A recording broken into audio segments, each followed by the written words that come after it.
साहस सरोकार।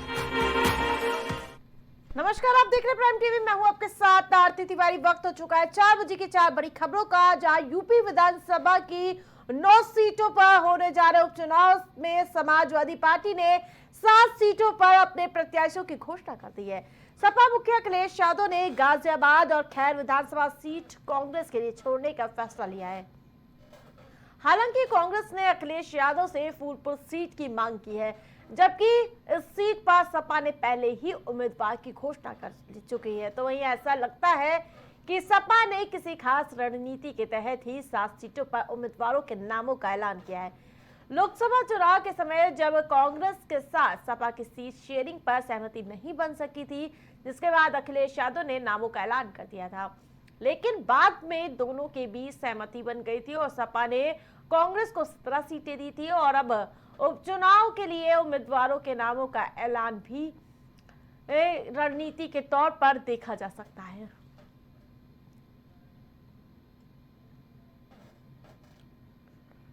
हमारे साथ ज्यादा जानकारी के साथ अमित तिवारी कांग्रेस से हमारे साथ जुड़ चुके हैं। अमित जी, जिस प्रकार से लगातार कयास लगाए जा रहे थे कि जल्द ही सीट शेयरिंग को लेकर रणनीति तैयार कर लीजिएगा, और कहीं ना कहीं आज ऐलान हो गया है।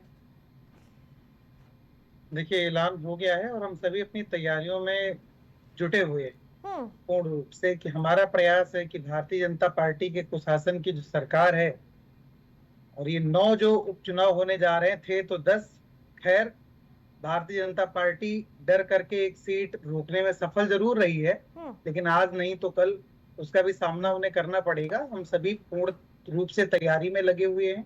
संगठन का जो भी निर्णय होगा वो सिरोधार्य मानकर कार्यकर्ता मैदान में डट चुका है और भारतीय जनता पार्टी को इस विधानसभा के उपचुनाव में जिस प्रकार से लोकसभा में करारी शिकस्त दी गई है, हम सभी का प्रयास है भारतीय जनता पार्टी को इस विधानसभा के उपचुनाव में करारी शिकस्त दी जाए। दूसरी तरफ भारतीय जनता पार्टी के नेता, मंत्री और पूरा का पूरा दलबल बौखलाया हुआ है।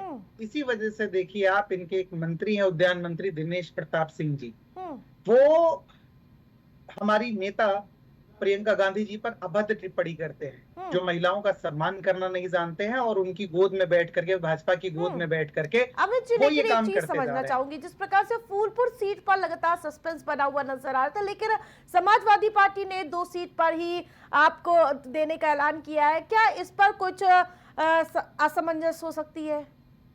देखिए, असमंजस और राजनीति में संभावनाओं का दौर सदैव चलता रहता है।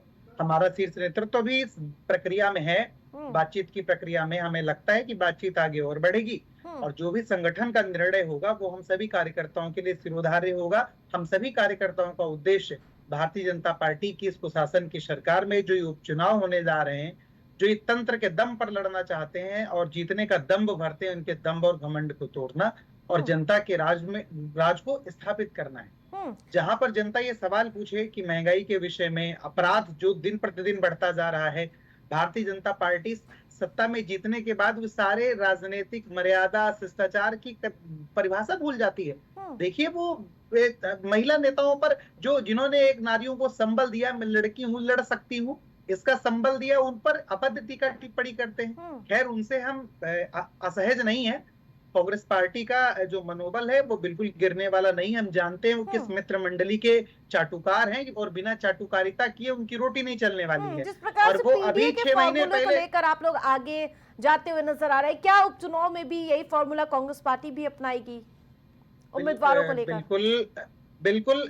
संविधान बचाओ सम्मेलन हम लगातार पूरे अपने प्रदेश में कर रहे हैं, जहां से हमें जनता का अपार सहयोग मिल रहा है। देखिए, एक तरफ जहां पर हम संविधान के तहत कस्टोडियल डेथ की बात करते हैं, कुप्रशासन की बात करते हैं, जहां पर अपराध इतने ज्यादा बढ़ रहे हैं उस पर सरकार का संज्ञान न लेना, हम इस पर बात करते हैं। दूसरी तरफ भारतीय जनता पार्टी सिर्फ और सिर्फ जातीय उन्माद, धार्मिक उन्माद, बेरोजगारी, महंगाई और अपराध के विषय में सिर्फ जो वो प्रोपेगेंडा आगे बढ़ा रही है उसको जनता देख रही है और जनता हमारे जो मुद्दे हैं उन पर मुहर लगाएगी, ऐसा हमें आश्वासन है। दूसरी बात, योगी आदित्यनाथ ने बटोगे तो कटोगे वाला कहीं ना कहीं विपक्ष ने फॉर्मूला अपना लिया, एकता का संदेश दे दिया है एक साथ चुनाव लड़ने का। पता नहीं आप किस एकता की बात करते हैं। उनकी पार्टी में अपने में एकता है नहीं है वो जाने।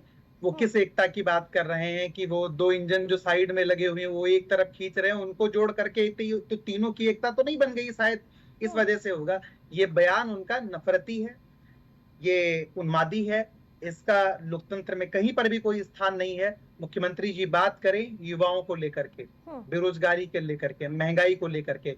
मुख्यमंत्री जी इसकी बात करें कि लॉ एंड ऑर्डर जब फेल होता है तो उनकी भूमिका क्या रहती है। क्या चुनाव के दृष्टिकोण ही किसी के बेटे को तो नहीं छिनवा दिया गया, आग में नहीं झुकवा दिया गया, यह भी जानने का विषय है। दूसरी बात, जब अमेठी के अंदर 5 लोगों की, मतलब एक ही परिवार के 4 लोगों की निर्मम हत्या की जाती है, तब उनका प्रशासन क्या कर रहा होता है। और मदद के नाम पर भी संविदा की नौकरी बांटने वाले मुख्यमंत्री सदैव इस बात का ध्यान रखें कि वो प्रदेश के मुखिया हैं और उनको उन्मादी भाषाओं से आगे निकलना चाहिए। खैर, बहुत समय हो चुका है, उनकी भाषाओं में कोई न कटौती है न कमी है। हम सभी यह मानते हैं कि जनता के मध्य हम सभी लेकर के इन मुद्दों को गए हैं। जी, उत्तर प्रदेश से तो आप लोगों ने साफ संदेश दे दिया है कि 2 लड़के एक बार फिर से उपचुनाव में होंगे। क्या महाराष्ट्र में भी इस तरह की तस्वीरें देखने को मिलेगी? बिल्कुल, हमारा शीर्ष नेतृत्व, हमारा संगठन और सभी दलों के संगठन के साथ इंडिया गठबंधन के नेता बैठ रहे हैं और हम बताना चाहते हैं कि भ्रष्टाचार की प्रतिमूर्ति के साथ प्रधानमंत्री और भारतीय जनता पार्टी ने महाराष्ट्र को जो छलावा दिया है, जो महाराष्ट्र की योजनाएं गुजरात लेकर के गए, उसमें मराठी मानुष में जो आक्रोश है और महाराष्ट्र की जो अस्मिता को ठेस पहुंचाई है, वीर शिवाजी की मूर्ति में भ्रष्टाचार करके, जो इनको सबसे बड़े भ्रष्टाचारी कहते थे, कहते नहीं थकते थे, उनको साथ लेकर के सत्ता के लिए, उसका जवाब महाराष्ट्र की जनता देगी और हम सभी मिलकर के चुनाव लड़ेंगे और यकीनन भारतीय जनता पार्टी को वहां से खदेड़ेंगे। उपचुनाव में मुद्दे क्या होंगे? उपचुनाव में मुद्दा बेरोजगारी है, जो आज 12 साल से प्रदेश में मुद्दा है।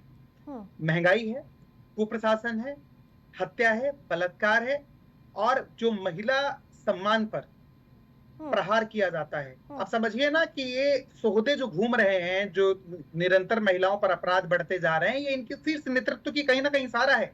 जब इनका मंत्री दिनेश प्रताप सिंह इस प्रकार की भाषा का प्रयोग एक नेता के लिए करता है, कांग्रेस पार्टी की महासचिव हमारी नेता श्रीमती प्रियंका गांधी जी के लिए करता है और भारतीय जनता पार्टी का शीर्ष नेतृत्व इस पर मौन रहता है, तो हम मानते हैं कि शीर्ष नेतृत्व का भी मौन समर्थन है। खैर, उसका भी परिणाम उनको मिलेगा, यकीन मानिए। अभी मिला था जब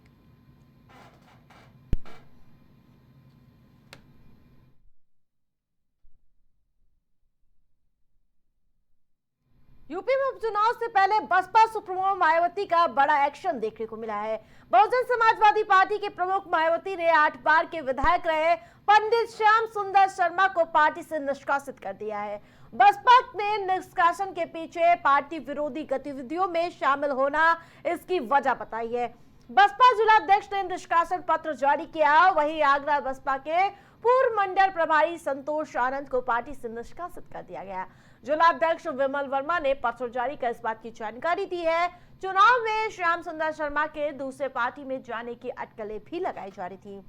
हालांकि वो पार्टी में ही बने रहे और बसपा ने पार्टी विरोधी गतिविधियों में शामिल होने पर उन्हें पार्टी से निष्कासित कर दिया है।